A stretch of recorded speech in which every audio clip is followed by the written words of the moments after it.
और इसी बीच एक बड़ी खबर का रुख कर रहे हैं। बड़ी खबर, जस्टिस यशवंत वर्मा के घर पर कैश मिलने के मामले में जस्टिस वर्मा के घर पर अब जांच कमेटी पहुंची है।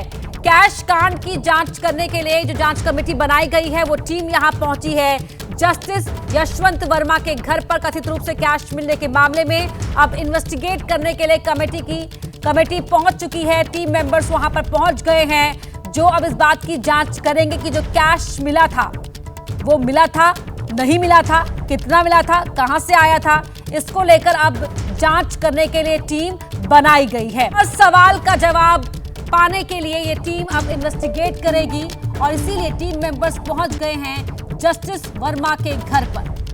बड़ी खबर आपको बता रहे हैं, इलाहाबाद बार एसोसिएशन इस पूरे मामले की जांच ईडी और सीबीआई से कराने की मांग कर रहा है। तो आप तस्वीरों में भी देख सकते हैं जहां जस्टिस वर्मा के घर पर पहुंची है टीम। सीजेआई ने इस टीम को बनाया है और अब ये टीम मेंबर्स जांच करने के लिए जस्टिस वर्मा के घर पर पहुंच गए हैं। आग लग गई थी जस्टिस वर्मा के घर पर, उनकी पत्नी ने फायर ब्रिगेड को इन्फॉर्म किया था। फायर ब्रिगेड टीम वहां पर पहुंची तो 500 के नोट वहां पर मिले थे, ये दावा किया गया था। और निपुण सहगल हमारे सहयोगी फोन लाइन पर जुड़ गए। जी निपुण।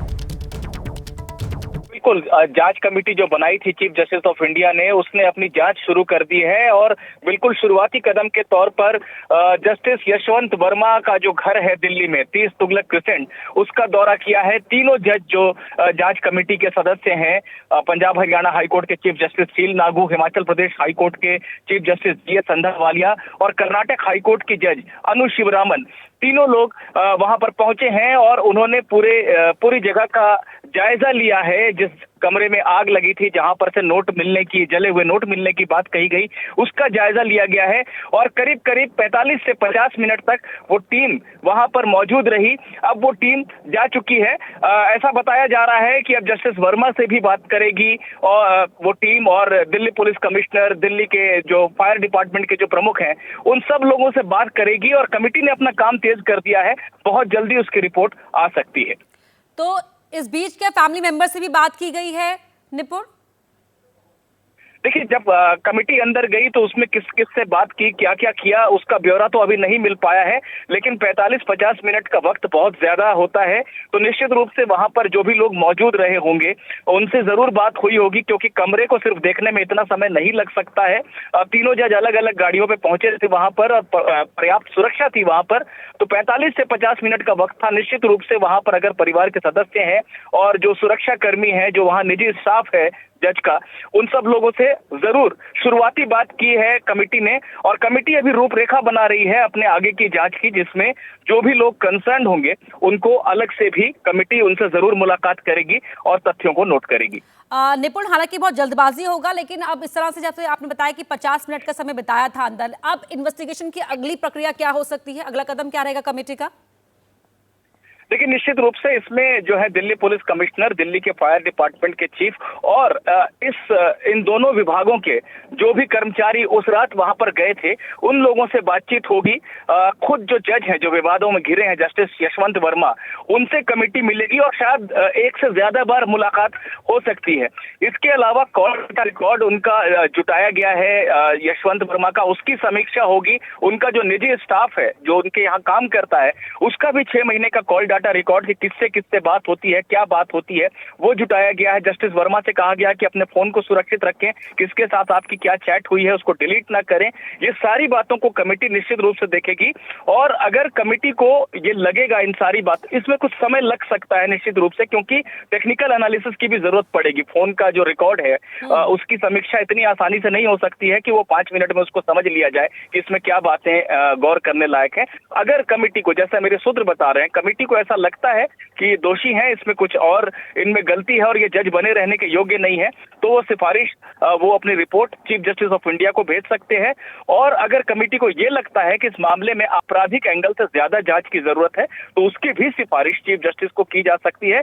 अभी जो जजों के खिलाफ जांच की जो प्रक्रिया है, उसमें चीफ जस्टिस ऑफ इंडिया की अनुमति के बाद ही पुलिस या कोई भी एजेंसी एफआईआर दर्ज कर सकती है। तो ये कमेटी क्या पाती है उस पर निर्भर करेगा। अगर कमेटी चीफ जस्टिस को यह सिफारिश भेजेगी तो हो सकता है आपराधिक मामला भी शुरू हो, लेकिन अभी ये सब बिल्कुल दूर की कौड़ी है।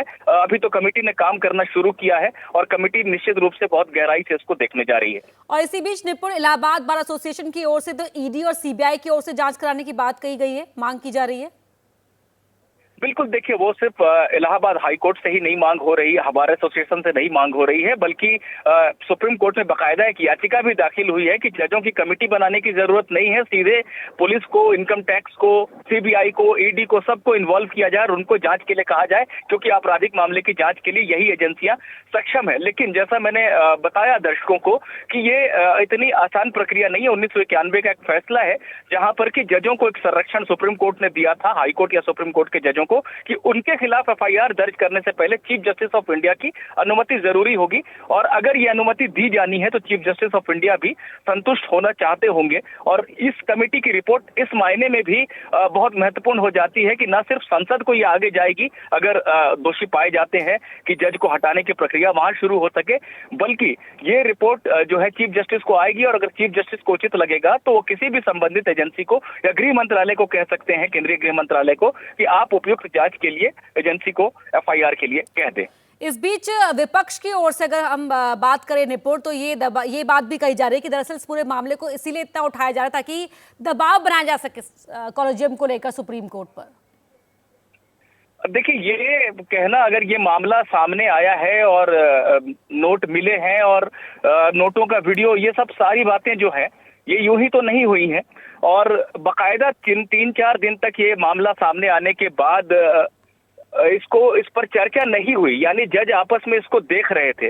तो अब ये कह देना कि सुप्रीम कोर्ट को या जजों को या न्यायपालिका को निशाना बनाने के लिए सिर्फ इस मामले को उछाला जा रहा है, हो सकता है कि कई बार जब कोई मामला आता है सामने तो बहुत सारे उसके आयाम जुड़ जाते हैं, बहुत सारे पक्ष अपने अपने तरीके से उस चीज को देखने लगते हैं कि उसमें हमारा क्या फायदा हो सकता है या क्या हम कदम उठा सकते हैं। लेकिन ये कहना कि सिर्फ ये मामला इसलिए सरफेस हुआ है कि न्यायपालिका को निशाना बनाया जा सके, मुझे नहीं लगता कि ये सही है।